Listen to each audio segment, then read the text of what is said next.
King Kong, James Bond, X-Men, Spider-Man. Ching. You're right at 41,000. Ching. Got about 3,000 books here, so if I just go $10 a piece.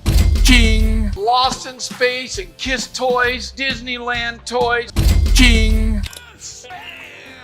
Oh my God. We could be talking a mother fortune. Headlines erupted the moment word leaked that something unusual had been uncovered inside one of Darrell Sheets' sealed storage units. Fans of Storage Wars were used to watching him pull unexpected value out of forgotten lockers. But this time, the reaction wasn't that of excitement. It was confusion, because what surfaced didn't fit the usual pattern of forgotten antiques or overlooked collectibles. So what exactly was hidden inside that San Diego unit? And why has this particular discovery refused to be explained in simple terms? Join us as we discuss what they found inside Darrell Sheets' storage unit that left everyone shocked. The most disturbing find. On a Wednesday afternoon in late October 1988, Darrell Sheets paid $275 for a storage unit at a public storage facility on Market Street in San Diego. He had been buying abandoned lockers for 7 years, and this one's rent had been unpaid for 4 months. The manager told Daryl the previous renter was a man named Richard Dolan, who had stopped coming in June. Daryl was used to this kind of stuff. Sometimes he could be lucky enough to buy a locker full of treasure. So when he cut the lock and lifted the rolling door, he had great expectations. Once he entered, Daryl saw something, a green plastic tarp wrapped around what looked like a rolled-up carpet. And the way it smelled, it seemed like it contained animal decomposition. But when he grabbed a corner of the tarp and pulled, what he saw absolutely terrified him. A human hand fell out, partially mummified. A shocked Daryl called 911, and within 12 minutes, the storage unit was full of policemen and forensic officers. Detective Frank Zarate, who led the investigation, told reporters that the body was a white middle-aged female, wrapped in 3 layers of plastic sheeting and secured with duct tape. After their investigation, police determined that the woman had passed away after she was hit in the head. They also found out she had passed away about 4 months ago. Police traced the unit to the previous owner, Richard Dolan, a 45-year-old retired Navy machinist. Neighbors told detectives that Dolan had a wife named Patricia who had not been seen since May. A records check showed Patricia Dolan, age 38, had been reported missing by her sister in July. All it took was dental records to confirm the body was Patricia. Richard Dolan was arrested 4 days later at a motel in Yuma, Arizona. He had a suitcase packed and $3,200 in cash. At trial, prosecutors presented evidence that Dolan had beaten his wife to death with a hammer, wrapped her body, and stored it in the locker while continuing to pay rent for 3 months. When he ran out of money, he abandoned the unit. Dolan was eventually convicted of second-degree murder in 1990 and sentenced to 16 years to life. Daryl's investment in that locker earned nothing but trauma. He kept seeing her face and never returned to the locker. But 20 years later, Daryl will purchase another abandoned locker. Would he make another horrific mistake? Or would his gamble pay off this time? Daryl's biggest TV score. On October 12, 2011, a storage auction took place at Extra Space Storage on Ventura Boulevard in Van Nuys, California. The facility manager later told investigators that the unit, C-23, had been rented by a man named Mark G. since 2006. Mark had stopped paying in June 2011, and after the facility sent 3 notices and received no response, the unit was declared abandoned and scheduled for auction. 15 bidders gathered that morning. Darrell Sheets arrived with his son, Brandon, who was 22 years old at the time. The auctioneer, Dan Dotson, ran the sale. Dan opened the bidding for Unit C23 at $500. The rolling door was up, allowing bidders to see inside from a distance. Visible items included 3 cardboard boxes labeled kitchen, a floor lamp with no shade, a plastic bin of Christmas decorations, and the corner of a large wooden frame leaning against the back wall. Nothing else was clearly identifiable. Daryl entered the bidding with 2 other regulars on the show. After several back and forths, Daryl finally got the unit for $3,600, a price that was more than his monthly mortgage payment at the time. Daryl and his son opened the unit on camera for the Storage Wars episode The Empire Strikes Out, which aired December 7, 2011. The first thing Daryl pulled out was a green moving blanket. Underneath was a painting. He unfolded the blanket and held up a huge canvas depicting a surreal desert scene with floating figures and a distorted sun. The signature read a name Daryl didn't recognize: Gutierrez. He set it aside and pulled another blanket. A second painting. Then a third. In total, Daryl found 12 paintings. That night, Daryl searched for Frank Gutierrez on his home computer. He found an article in the Mexico City Times, dated 1987, describing Gutierrez as one of Mexico's most important living magic realists. Daryl called Kathy Gallegos the next morning. Kathy was the owner of Avenue 50 Studio in Los Angeles and a certified appraiser of Latin American art with 22 years of experience. She agreed to meet him at the facility on October 14th. Kathy spent 4 hours examining the paintings. She brought a magnifying glass, a black light, and a reference book of Mexican artist signatures. She confirmed that all 12 were original oils on canvas. She identified the specific period as 1985 to 1990, which she called Gutierrez's peak creative years. She told Daryl on camera that they were museum-quality works, and she had never seen that many original Gutierrez's outside of a formal exhibition. She filed a written appraisal on November 2, 2011. The document, obtained by A&E Production, stated a total fair market value of $297,000. The episode rounded it to $300,000. The highest value piece was a canvas titled El Viajero, the Traveler, which showed a man in a suit walking through a desert with floating clocks. Kathy appraised El Viajero at $85,000 alone. Daryl sold 4 of the paintings within 6 months, 2 to a private collector in Santa Fe for $62,000, and 2 through an auction house in Dallas for $50,000. He kept El Viajero for himself, hanging it in his living room in Surprise, Arizona. In 2019, he loaned it to the Phoenix Art Museum for a 3-month exhibition on magic realism. The museum's catalog noted the painting's provenance. Formerly the property of Mark G., convicted art fraud felon. The original owner, Mark G., was identified by facility records as a former gallery owner sentenced to 8 years in federal prison in 2009 for selling forged lithographs. As of 2026, Daryl's $3,600 investment remains the highest profit single locker in Storage Wars history. But money doesn't equal fame. What were Daryl's most legendary gambles on the show? The hidden millions. On one episode set in Las Vegas, Darrell Sheets did something he was already famous for. He took a risk. He spent $1,000 on a locker that, at first glance, looked like a complete bust.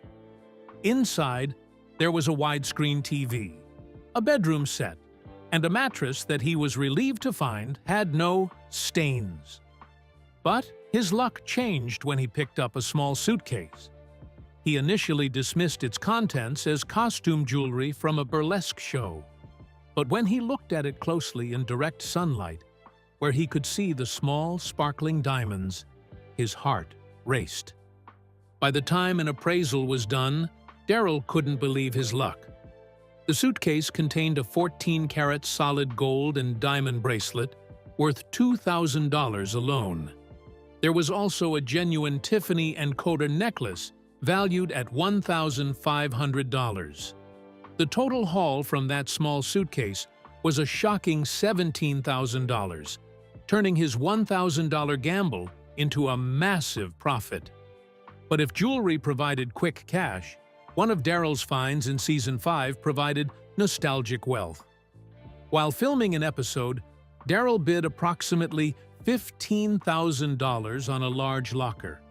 The price was high, but as he and his son Brandon peeled back the cardboard, they were speechless. The unit was packed floor to ceiling with boxes of toys and comics. The collection contained specialty items, including G.I. Joes and Hot Wheels cars. The most astounding part was the sheer volume of reading material. Over 3,000 comic books stacked in long boxes. Daryl estimated he could sell the comics for about $10 each. When all was tallied, the collection was valued at a staggering $100,000, earning Daryl a profit of over $75,000. Daryl's knack for finding historical items didn't stop with modern art. In another locker, Daryl discovered a handwritten letter penned by President Abraham Lincoln. That letter sold for $15,000.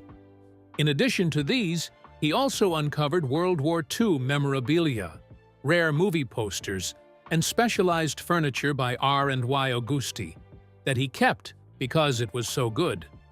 But sometimes, Daryl isn't always so lucky. What kind of discoveries have left Daryl speechless? A kiss for a wooden skull.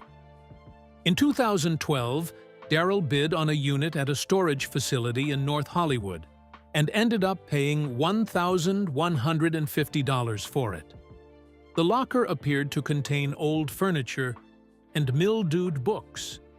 At the back, wrapped in a 1973 newspaper, was a carved wooden skull approximately 10 inches tall. The skull had glass eyes that seemed to follow movement. A brass plaque on the forehead read Tempus Fugit, which was Latin for time flies. Inside the skull's cranium, visible through a small glass window, were brass gears and a wound spring. It was a functioning clock. Daryl pulled it out, turned it over, and found an inscription on the back. Made in Germany, 1892.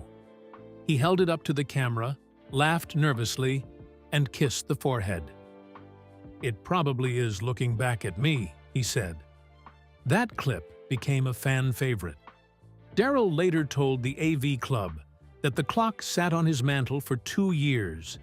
He sold the skull clock in 2014 to a private collector for $3,200, nearly triple what he paid for the whole locker. In a 2019 episode, Daryl opened a locker in Tucson, Arizona, and found a small steel lockbox. He drilled it open on camera. Inside was a velvet pouch, containing what appeared to be a partial jawbone with 3 teeth. Daryl immediately called the Pima County Sheriff's Department. A deputy arrived, examined the bone, and told Daryl it was likely human, but very old, possibly Native American. The deputy took the bone as evidence. Daryl was never compensated for the box or its contents. The sheriff's office later told local news that the bone was determined to be of archaeological origin and was returned to a tribal representative. Perhaps the most unsettling item Daryl ever found was a wooden Ouija board in a San Bernardino locker. The board was handmade with a planchette carved from what looked like bone. Daryl paid $300 for the locker, which also contained a broken guitar and a wedding dress stained with what appeared to be red wine. He took the board home. That night, he said, his television turned on by itself 3 times. The 3rd time, the volume maxed out, even though the remote was on the coffee table. Daryl threw the board into a dumpster the next morning. For a man who enjoyed this intriguing life, career, and choices, what would eventually push him to leave? The man behind the gambler. Darrell Sheets was born on May 13, 1958, in Los Angeles County, California. His father, Jack Darrell, was a junk dealer and a regular at auctions. By age 12, Darrell was accompanying his father to estate sales and learning how to spot valuable metals, furniture, and art. He dropped out of high school at 16 and worked as a truck driver, construction laborer, and carpet installer before committing fully to storage auctions in 1981. Darrell earned his nickname not from card games, but from his bidding style. At auctions, he frequently bid thousands of dollars on lockers he had only seen from a distance for 10 seconds. Other buyers called him reckless. In a 2012 interview with the Wall Street Journal, Darrell said, "They call me the gambler because I bet on what I can't see. But I'm not guessing, I'm calculating." His catchphrase is, "Yoop!" First appeared on Storage Wars in Season 1, Episode 4, when Darrell raised his hand and yelled, "Yoop!" at a bid of $800. The moment went so viral that A&E later sold "Yoop" t-shirts featuring Darrell's face. There was a reason why Darrell Sheets was called the Gambler. He was bold and never scared to drop high figures on a locker, not minding whether it contained a Picasso or a pile of garbage. Even when he lost, he laughed off losses instead of brooding over them. He seemed indestructible. But in early 2019, Darrell's fans soon find out that not even Darrell is indestructible. For months, Darrell had been feeling off. Sometimes it was fatigue, sometimes shortness of breath. But at 60 years old, he chalked it all up to age. He believed the odds were in his favor until they weren't.